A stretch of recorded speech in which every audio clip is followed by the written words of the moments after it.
Good morning students. अभी तक हमने सत्ता की साझेदारी के 4 प्रकार कौन से होते हैं उनको समझा।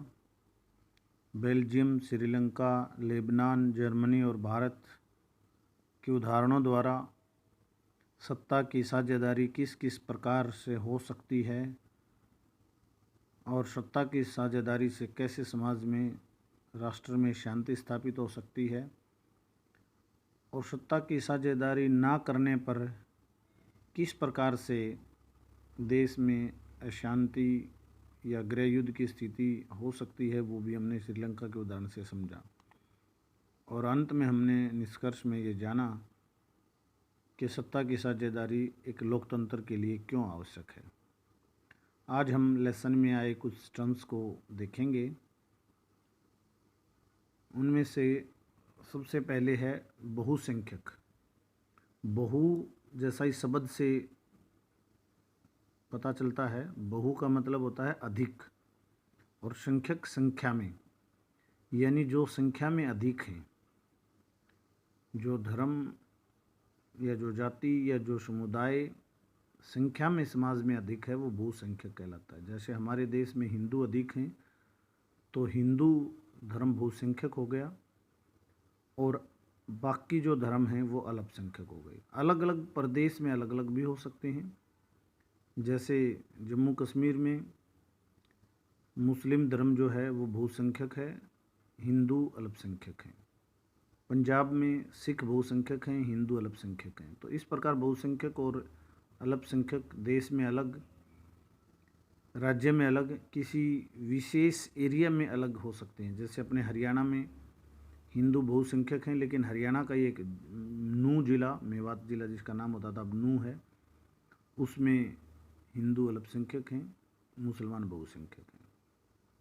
तो ये बहुसंख्यक और दूसरा इसी के साथ अल्पसंख्यक। अल्प का मतलब थोड़ा, संख्यक संख्या में, यानी संख्या में थोड़ा।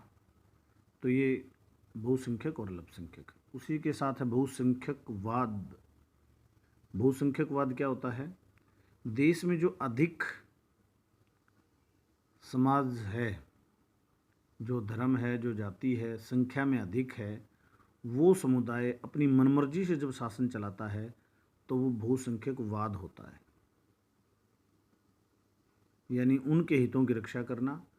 जैसे श्रीलंका में सिंहली जो है भाषा के लोग वो बहुसंख्यक हैं और वहाँ की सरकार भी उन्हीं के हित में कार्य करती है, उन्हीं की मर्जी से शासन चलाती है, तो वो वहाँ पर वो बहुसंख्यक वाद हो गया। अगला है युक्तिपरक तर्क। किसी पहलू के लाभ हानि की परख करके दिया गया विचार। जब भी हम कोई विचार व्यक्त करते हैं, कोई बात कहते हैं, जब उसको तोल कर उसके लाभ और हानि का विचार करके बोलते हैं तो वो युक्तिपरक तर्क हो गया। नैतिक तर्क इसके एक प्रकार से उल्टा होता है। डेफिनेशन में लिखा है, सत्ता के बंटवारे के अंतर्भूत महत्व को बताने वाला विचार। लेकिन यदि हम सिंपल भाषा में समझें तो युक्तिपरक तर्क में तो हम लाभ हानि का विचार करते हैं, लेकिन नैतिक तर्क में हम लाभ हानि का विचार नहीं करते। नैतिकता जो कहती है वही हम कहते हैं, उसमें लाभ हो हानि हो वो अलग विषय हो जाता है। तो ये होता है नैतिक तर्क।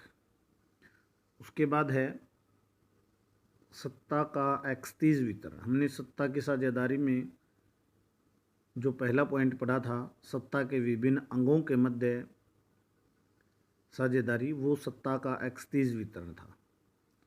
विधान पालिका, कार्यपालिका और न्यायपालिका में जो सत्ता का बंटवारा था उसमें तीनों बराबर हैं पावर के हिसाब से, उनमें कोई भी बड़ा या छोटा नहीं है, तीनों समान हैं। तो एक्सतीज वितरण में सभी जो अंग होते हैं सत्ता के वो समान होते हैं। तो ये होता है एक्सतीज वितरण।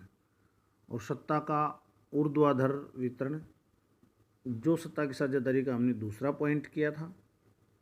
केंद्र सरकार, राज्य सरकार और स्थानीय सरकार 3 भागों में बटा हुआ है सत्र के हिसाब से, केंद्र स्तर, राज्य स्तर और स्थानीय स्तर। वो सत्ता का ऊर्ध्वाधर वितरण है। उसमें एक स्तर ऊपर होता है, एक स्तर नीचे होता है। जैसे हमारे केंद्र स्तर ऊपर है, उसकी शक्तियाँ और पावर्स ज़्यादा हैं। राज्य सरकार शक्तियाँ और पावर्स कम हैं। स्थानीय स्तर पर और भी कम हैं शक्तियाँ और पावर।